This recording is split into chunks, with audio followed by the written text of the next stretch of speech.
എല്ലാവർക്കും ഒരിക്കൽ കൂടി മറ്റൊരു വീഡിയോയിലേക്ക് സ്വാഗതം. ഞാൻ അജീഷ്, ഇടുക്കി ചില്ലീസ്. ഇന്നത്തെ നമ്മുടെ യാത്ര അടിമാലിയിൽ നിന്ന് കല്ലാറുകുട്ടി വെള്ളത്തൂൽ വഴി പൊന്മുടി ഡാമും അവിടെയുള്ള തൂക്കുപാലവും കാണാൻ വേണ്ടിയാണ് നമ്മൾ യാത്ര പോയിക്കൊണ്ടിരിക്കുന്നത്. അപ്പോൾ എല്ലാവർക്കും എൻ്റെ കൂടെ പോരാം.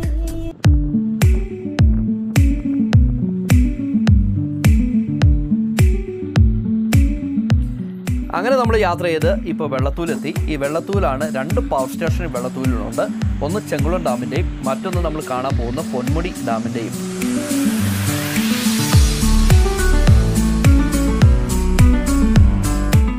അടിമാലിയിൽ നിന്ന് ഞാൻ പറഞ്ഞ വഴിയിൽ കൂടി നിങ്ങൾ വന്ന് പൊന്മുടി ഡാമും പരിസര പ്രദേശങ്ങളൊക്കെ കണ്ടതിന് ശേഷം തിരിച്ച് ഇവിടുന്ന് രായക്കാട് വഴി ഇറങ്ങി നിങ്ങൾക്ക് മൂന്നാർ എത്താനുള്ള നല്ല വഴിയുണ്ട്.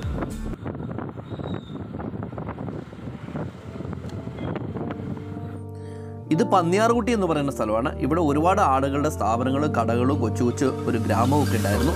2018 പ്രളയത്തിൽ മുകളിൽ നിന്ന് ഒരു മലയുടെ ഭാഗം ഇടിഞ്ഞു വന്നിട്ട് കംപ്ലീറ്റ് കടകളും തള്ളി പുഴയിൽ കളഞ്ഞു. രാത്രി കാലത്താണ് അപകടം സംഭവിച്ചതുകൊണ്ട് തന്നെ ആളുകൾക്ക് അപായമൊന്നുമില്ലാതെ രക്ഷപ്പെട്ടു.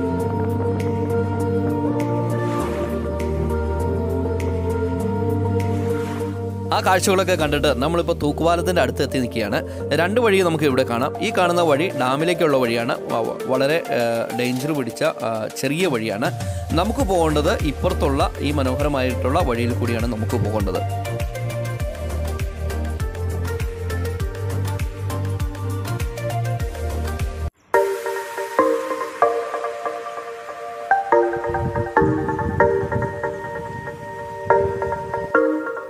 (2005) മുമ്പ് ഈ പാലം തടിയുടെ കേടറും കൊണ്ട് ഉപയോഗിച്ചുകൊണ്ടിരുന്ന പാലമാണ്. ഇതിൻ്റെ സൈഡിൽ ആംഗ്ലെയർ ഉണ്ടായിരുന്നു, പക്ഷെ വലയൊന്നും അടിച്ചിട്ടില്ലായിരുന്നു. ഏകദേശം 2005 ശേഷമാണ് ഇപ്പം നാം ഈ കാണുന്ന പോലെ തന്നെ തൂക്കുപാലമായി തീർന്നത്. അതിനു മുമ്പ് മരത്തിൻ്റെ കേഡറുകളായിരുന്നു എന്ന് ഞാൻ പറഞ്ഞല്ലോ. ആ കേഡറുകളൊക്കെ മാറ്റിയിട്ട് ബലമുള്ള തകര ഷീറ്റുകളും സൈഡ് വലയൊക്കെ വെച്ച് വളരെ ഭംഗിയായിട്ട് ഈ പാലം മെയിൻറ്റെയിൻ ചെയ്തെടുത്തു. അതുകൊണ്ട് തന്നെ ചെറിയ വാഹനങ്ങൾക്കൊക്കെ സുരക്ഷിതമായിട്ട് ഇപ്പോൾ ഈ തൂക്കുപാലത്തൂടെ യാത്ര ചെയ്ത് പോകാം.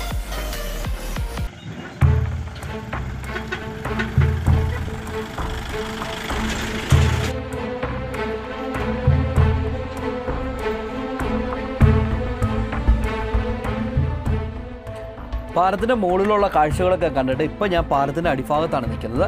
പാലത്തിൻ്റെ താഴ്ഭാഗത്തു നിന്ന് മുകളിലേക്കുള്ള കാഴ്ച നിങ്ങൾക്ക് കാണുമ്പോൾ തന്നെ അറിയാം ഈ പാലത്തിൻ്റെ ഹൈറ്റ് എത്രമാത്രം ഉണ്ടെന്ന്.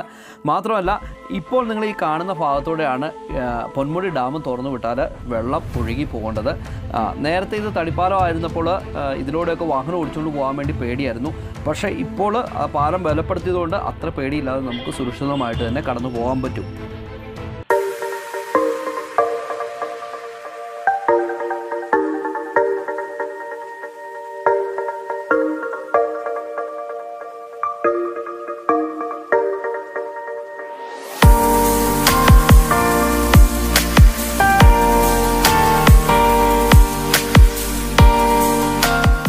നമ്മൾ ഈ തൂക്കുപാലത്തിൻ്റെ കാഴ്ചകളൊക്കെ കണ്ടിട്ട് ഇനി നമ്മൾ ഇവിടുന്ന് പിരികയാണ്. പൊന്മുടി ഡാമിലേക്കാണ് നമ്മൾ പോകുന്നത്. ആ ഡാമിലേക്ക് പോകുമ്പം തന്നെ നമുക്ക് ഡാമിൻ്റെ തൊട്ടടുത്ത് തന്നെ ഒരു ചെറിയ ഉദ്യാനം, അത് പണികൾ നടന്നുകൊണ്ടിരിക്കുകയാണ്. ജസ്റ്റ് നമുക്ക് അവിടെയും കയറി ആ കാഴ്ചകളിൽ കൂടി ഒന്ന് കാണാം. നിങ്ങൾ ശ്രദ്ധിക്കേണ്ട ഒരു കേസ് എന്താണെന്ന് വെച്ചാൽ പൊന്മുടി ഡാമിൻ്റെ സമീപത്ത് ഇതുപോലെ മനോഹരം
ഇടുക്കി ചില്ലീസ് എന്ന് പറഞ്ഞ ഈ ചാനൽ സബ്സ്ക്രൈബ് ചെയ്യാത്ത എല്ലാ പ്രിയപ്പെട്ടവരും സബ്സ്ക്രൈബ് ചെയ്യണം. ഇടുക്കിയിലെ വിശേഷങ്ങളും കാഴ്ചകളും നല്ല പ്രകൃതി ഭംഗിയുടെ കാഴ്ചകളൊക്കെ ആയിട്ട് നല്ല നല്ല വീഡിയോസ് നമ്മൾ അപ്ഡേഷൻ ചെയ്യുന്നുണ്ട്. ആ വീഡിയോ ഒക്കെ നിങ്ങൾക്ക് മിസ്സാകാതിരിക്കാൻ വേണ്ടി ദയവായിട്ട് സബ്സ്ക്രൈബ് ചെയ്യണം.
ഫോറസ്റ്റ് ഏരിയ ആണ്.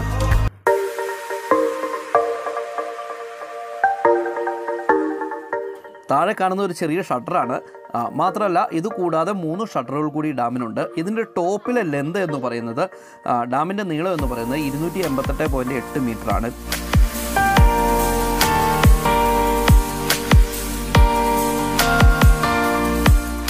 ഒരുപാട് പടങ്ങളുടെ ഷൂട്ടിംഗ് നടന്ന ഒരു പ്രദേശത്താണ് നമ്മൾ നിൽക്കുന്നത്. കുഞ്ചാക്കോ ബോബൻ നായകനായിട്ട് അഭിനയിച്ച ഓർഡിനറി ബസ്സിൻ്റെ ഷൂട്ടിംഗ് ഈ ഡാമിൻ്റെ പരിസര പ്രദേശങ്ങളിൽ ഈ ഡാമിലും വെച്ചാണ് നടന്നത്. കൂടാതെ നമ്മുടെ ഇന്ദ്രൻസ് ചേട്ടൻ്റെ ഒരു പടമുണ്ട് ആട്. ആ ആടിൻ്റെ ലൊക്കേഷനും ഈ പരിസര പ്രദേശങ്ങളിൽ തന്നെയായിരുന്നു. ഒരു മല വെട്ടിയിറക്കിയിട്ട് അത് റോഡാക്കി പണിത് പോയേക്കുന്ന ഒരു വഴിയാണ് നമ്മൾ കാണുന്നത്. ഒരു ബസ് കഷ്ടി ഒരു ബസ്സിലൂടെ സഞ്ചരിക്കുകയുള്ളൂ. ഇതിലൂടെ ഒരു വാഹനം ഓടിച്ചു പോകുമ്പോൾ നമുക്കുണ്ടാകുന്ന ത്രില്ല് എന്ന് പറയുന്നത് ഭയങ്കരമാണ്. താഴേക്ക് അഗാധമായ പൊക്കയാണ്. വേറൊരു വണ്ടി വന്നാൽ സൈഡ് കൊടുക്കാനുള്ള ഇടയൊന്നും അവിടെ ഇല്ല. കാഴ്ചകൾ തേടി നമ്മുടെ ചാനൽ സഞ്ചരിച്ചുകൊണ്ടേയിരിക്കുന്നു. ദയവായിട്ട് നിങ്ങൾ സബ്സ്ക്രൈബ് ചെയ്യണം, ഷെയർ ചെയ്യണം, ലൈക്ക് ചെയ്യണം.